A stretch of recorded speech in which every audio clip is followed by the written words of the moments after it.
Oh oh oh, RC Garage 68 aujourd'hui pour Noël. Non, je rigole. Alors, j'avais dit que je ferais pas de unboxing, donc de sortie de la boîte, mais on m'a demandé d'en faire quand même. Donc, on m'a demandé voir ce qu'on peut faire avec un slash d'Euro motrice en 1/10. Alors, j'ai repris un slash pour plusieurs raisons. D'abord, j'adore sa carrosserie. Comme je l'ai déjà dit, j'ai recommencé le modèle réduit avec un slash 4x4 brushless. Là, j'ai pris un Euro motrice parce qu'on m'a demandé l'avis sur un Euro motrice, et aussi parce que je sais très bien que si je reprends un slash 4x4, il va pas servir grand chose, parce que je passe mon temps sur mes monsters. Donc investir 500 € dans un 4x4 pour le poser sur une étagère, c'est un peu dommage. Donc j'ai pris une version d'Euro motrice à charbon. Néanmoins, je l'ai trouvé avec le bruiteur Traxxas, parce que je voulais voir ce que vaut le bruiteur Traxxas par rapport au bruiteur SS1. Forcément, il n'est pas programmable, et je veux donc voir ce qu'il donne niveau qualité son. Niveau prix, c'est sûr que pour l'instant il est toujours encore plus cher que le SS1 qu'on peut trouver, donc je le répète, chez Optimulisme à Morschwiller ou chez d'autres détaillants. Alors, j'ai reçu cette petite boîte ce matin. Je l'ai acheté sur eBay dans une boutique au nom de la personne qui a la boutique. Il s'appelle Christian. Alors Christian, comme son nom l'indique, il s'appelle bien Christian avec un G.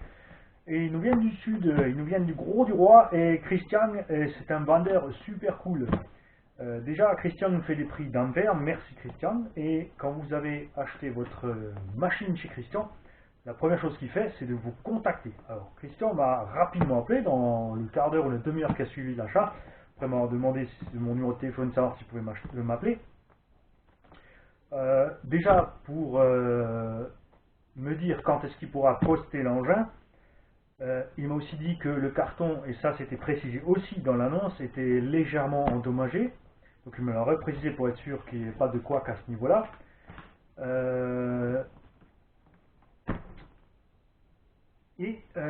Aussi, si, alors il n'a pas, genre comme font beaucoup de boutiques, forcé à la vente, proposer ce qui va avec. Il m'a simplement demandé si j'avais ce qu'il fallait en chargeur en lipo, parce qu'il lui en restait et qu'il pouvait, si nécessaire, en joindre un au paquet.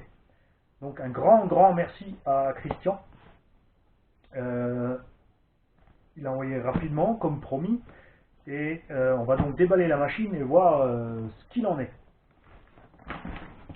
Alors je tiens à préciser aussi qu'il a envoyé par la poste en colissimo recommandé, donc un des envois postaux les plus chers, parce qu'il aurait pu le faire par Mondial Relais avec un préfixe ou n'importe, mais il voulait être sûr que ça arrive à temps, puisque je pense que Mondial Relais, des fois, envoie les paquets. Ça m'est arrivé 2 fois sur quelque chose que j'ai commandé.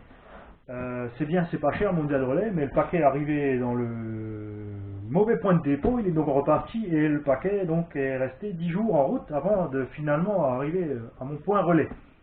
Et là encore, j'ai pas été prévenu qu'il était arrivé. Je l'ai vu parce que j'ai regardé. Donc, Christian m'a dit que la boîte est endommagée.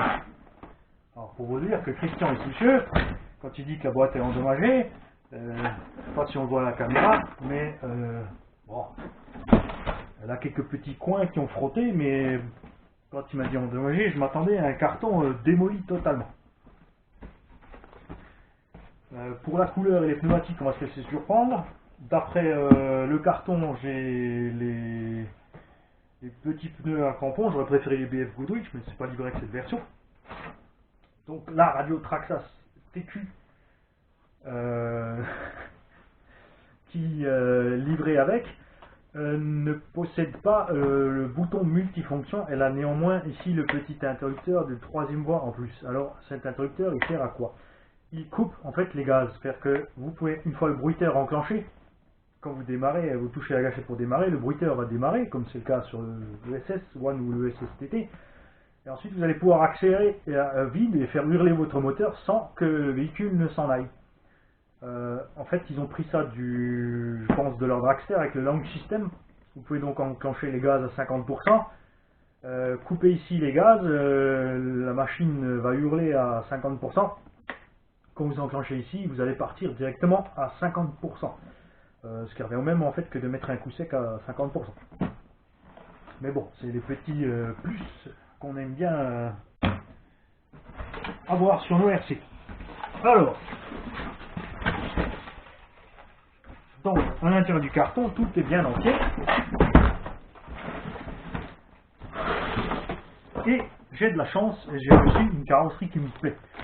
Alors moi, je rêvais d'une 47 Mike Jenkins que j'avais sur le Slash, donc le premier Slash que j'ai racheté quand j'ai recommencé. Mais j'ai pas trouvé d'engin avec cette carrosserie disponible, ou alors un seul. Mais Christian m'a fait un prix d'enfer, donc j'ai préféré le prendre chez lui plutôt qu'ailleurs. D'ailleurs, je pense si je reprendrai les machines, je les prendrai chez lui pour les mêmes raisons. C'est vraiment un vendeur super sympa. Donc, le système OBA, donc On-Board Audio, qui veut dire haut-parleur à bord, tout simplement, et chez Traxxas, plus conséquent que ce que je pensais. Vous voyez, il y a en fait deux haut-parleurs qui sont fixés, un à l'avant et un à l'arrière. Bon, après avoir, forcément, si c'est deux haut-parleurs de 10 watts, vous n'arriverez pas au niveau sonore du SSTT qui, lui, a un haut-parleur de 30 watts. C'est relativement lourd aussi, par contre. C'est un peu un reproche. L'avantage peut-être de ce système, c'est que ça renforce la carrosserie en flexibilité. Et là, c'est dommage que Traxxas n'en ait pas profité en fait pour faire une cage intégrée complète qui repose sur le châssis pour vraiment protéger à fond la caisse votre carrosserie. Donc, ce qu'il faut faire sur les carrosseries de short course, absolument quand vous les recevez. Les carrosseries de short course sont très grandes, donc très exposées sur les chocs et les retournements. Donc, n'hésitez pas à toiler la carrosserie aux endroits sensibles, c'est-à-dire ici vous frottez les roues, le creux de la benne ici, là où toutes les projections vont se faire. Ici, sur les retournements, vous allez vous accrocher à l'arrière de la carrosserie tout simplement. Donc n'hésitez pas aussi à faire des petits renforts ici. Tout comme je vous conseille de faire des petits renforts sur les points d'ancrage de la carrosserie. Là aussi, on aurait bien aimé de la part de Traxxas qu'il fasse comme Team Magic a fait sur le Trooper, qui est quelque chose de génial. Surtout que les Slash ont un châssis assez large, plus les petits pare-chocs latéraux. C'est de faire des pare-chocs latéraux plus grands et d'y mettre tout simplement des deux plots par côté supplémentaires qui pourraient donc venir se fixer ici dans le bas de caisse, qui éviterait aussi donc que la carrosserie soit ratatinée aussi facilement. Donc voici pour la carrosserie. Alors, donc le véhicule livré avec son accu NIMH.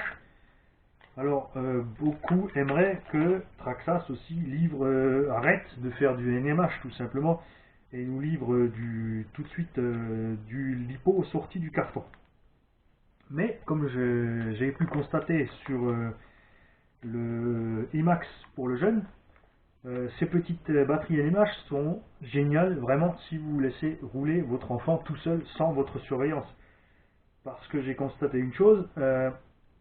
Nous, on roule relativement fort, donc quand on arrive au bout de notre lipo, on le remasque. Ensuite, il y a la coupure qui s'enclenche et on est tranquille.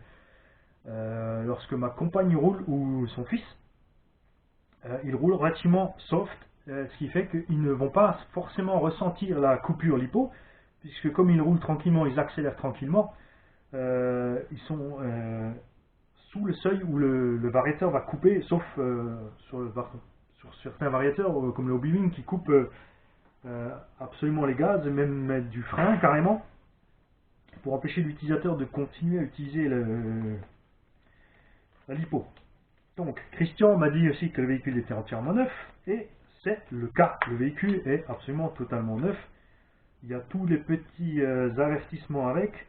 Donc concernant le XL5 qui est donc waterproof et a une coupure lipo. Donc ils vous disent bien ici encore séparément de la notice comment programmer votre variateur en coupure lipo ou non. Aussi il faut faire attention au moment de le débrancher. Il y a aussi la petite carte sur le moteur à charbon pour vous dire qu'il faut le roder avant de l'utiliser ou pas. Je n'ai pas encore lu le carton donc on verra. Et la petite notice aussi avec la NIMH. Alors pourquoi Traxxas met partout des petites étiquettes alors qu'ils ont une notice chez Traxxas qui est très détaillée et très bien faite en couleur, qu'on apprécie énormément. Ben, c'est tout simplement Parce que les Américains sont un peu plus neuneux que la moyenne. Alors là, vous allez me dire, il insulte les Américains. Non de Dieu. Pas directement. C'est simplement qu'on les a habitués à une certaine facilité de vie et que, comme j'ai déjà cité sur d'autres vidéos, ils attaquent facilement tout de suite à grands coups d'avocat lorsque quelque chose ne se passe pas comme ils avaient prévu. En France, c'est plus ou moins logique de lire, et encore de moins en moins malheureusement aussi, de lire la notice et de faire ce pourquoi le véhicule est prévu. Les autres font un peu n'importe quoi. Vous voyez certaines vidéos des fois sur YouTube aux US d'utilisation de ces petits modèles fait enfin vraiment dans tous les sens pour tout et n'importe quoi. Donc les constructeurs sont obligés de se protéger et de mettre partout des avertissements. Comme ça, si vous allez aux tribunaux avec eux, ils vont vous dire ah mais on l'avait dit, on l'avait noté, etc., etc. Donc revenons-en à notre petite machine américaine adorée. Donc le slash 2 roues motrices ici. Bon, le petit sachet d'accessoires qui va bien avec, hein, la notice et tout ce qui est nécessaire. Alors, il y a même carrément des couronnes supplémentaires, je pense, pour changer la démultiplication. Hein. Et le petit chargeur à brancher sur votre automobile pour recharger votre NIMH si vous êtes quelque part sur le terrain. Ce qui est un peu une blague, puisqu'il faudrait rester plus d'1 heure à bord de votre voiture pour réussir à charger votre batterie correctement, après qu'elle ait refroidi. Donc, pas très utile sur le terrain. Surtout que le chargeur en question n'a pas de mode de décharge. Donc, en NIMH, franchement inutile. Voilà. Donc, le slash de roue motrice est équipé de biellettes à pas inversées, non pas comme le Rustler à charbon qui, lui, n'a que des bras en plastique. Bon, les amortisseurs, c'est les très connus GTR. Comme toujours chez Traxxas, la machine sortie du carton a des suspensions réglées très agréablement. Ici, bon, un peu trop molle à l'arrière, on touche facilement le sol quand même. Alors pourquoi cet engin a un châssis aussi haut? C'est un engin de loisir. L'avantage d'avoir un châssis aussi haut est la capacité de franchissement. Vous allez pouvoir rouler sur tout type de terrain, malgré que ce soit un 2 roues motrices, sans tout le temps rester accroché. Si vous aviez un châssis alu, comme c'est le cas sur Team Asso et tous les autres, vous perdriez facilement 3-4 cm ici de garde-sol au centre lorsque vous passez un obstacle. Bien sûr, ça rend la machine moins maniable, mais comme elle a énormément de débattements de suspension, que les ressorts sont progressifs et sont très bien faits, elle est tout de même très agréable à rouler. Je l'ai vu faire, hein, c'est pour ça que j'en ai pris une. Je répète, c'est une machine de loisir, donc on n'attend pas des performances époustouflantes. C'est pour ça aussi que je l'ai pris en charbon. Ce sera aussi pour permettre aux petits de rouler sur la piste avec un véhicule adapté pour lui, avec lequel il pourra bien apprendre à aller mollo sur les gaz et ne pas faire n'importe quoi sur la piste.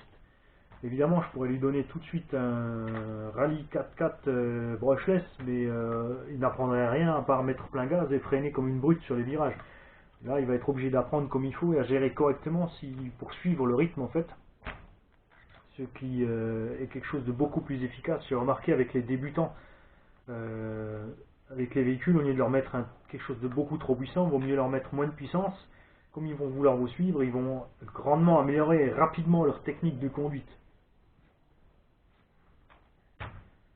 Pour la solidité, on verra ce que ça donne. Je vais brancher le système OBA pour voir ce que ça donne. Donc j'ai jamais entendu le système Traxxas fonctionner. Donc on avait regardé sur vidéo sur le site Traxxas ce que ça donne. Et je vais donc vous montrer en direct, même si la batterie NIMH a assez de jus. Au pire, on mettra rapidement une autre. Laissez-moi juste le temps de mettre 4 batteries dans la radio.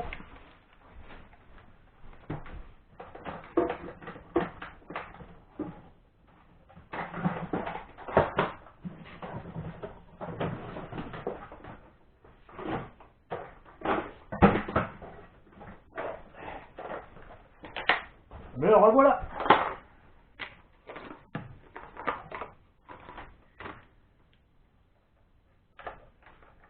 Alors une autre carrosserie aussi, en parlant de carrosserie tout à l'heure, que j'apprécie beaucoup sur les short course, c'est la carrosserie Team Associated DSC10, celle du SC8, et personnellement celle du Slash. Je suis pas trop fan des carrosseries Proline, machin bidule aérodynamique et trucs mûches, qui finissent par avoir des formes bizarres avec des ailerons étranges et tout ça. Moi je suis amoureux de cette carrosserie, et surtout en noir et rouge, je la trouve toujours aussi belle, même si là c'est un autre modèle que ce que je voulais. Donc radio allumée.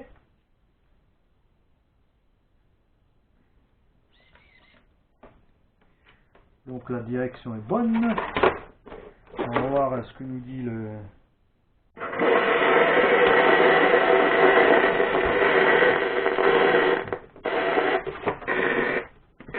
Et comme vous pouvez constater, la batterie est vide. On va donc brancher rapidement une autre batterie. Voilà. Comme je suis un grand fan de Traxxas, j'ai plein de NMH en stock qui ne servent pas à grand chose pour l'instant. Alors, ouais. Et je vous confirme aussi autre chose, c'est que on m'a posé la question, les connecteurs Traxxas ID en fait accueillent sans problème les connecteurs standards Traxxas. Donc ne vous compliquez pas la vie avec les connecteurs. Si vous avez des batteries Traxxas avec des connecteurs à l'ancienne, vous pouvez sans souci les mettre sur votre ID. Alors, on va voir si là c'est un peu mieux. Je vais le lever parce que je ne sais pas si j'ai éteint les gaz ou pas.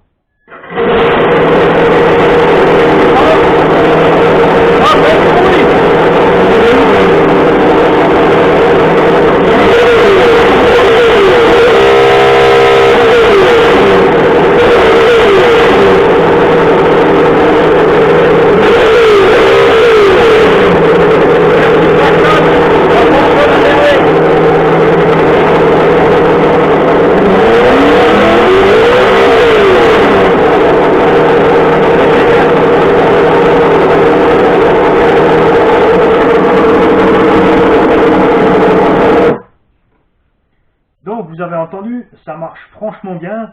L'accélération, forcément, un inévitable sifflement du moteur électrique. Quelques petites vibrations sur la carrosserie, c'est pour ça qu'il y a les petites mousses ici. Donc avec les clips de carrosserie mis comme il faut, ça ne devrait pas poser de problème. Je vous dis à bientôt pour l'essai. Franchement, moi j'aime bien comme il est pour l'instant. On va voir ce que ça donne en roulant. Mais je pense que ça va bien me plaire. Salut à tous!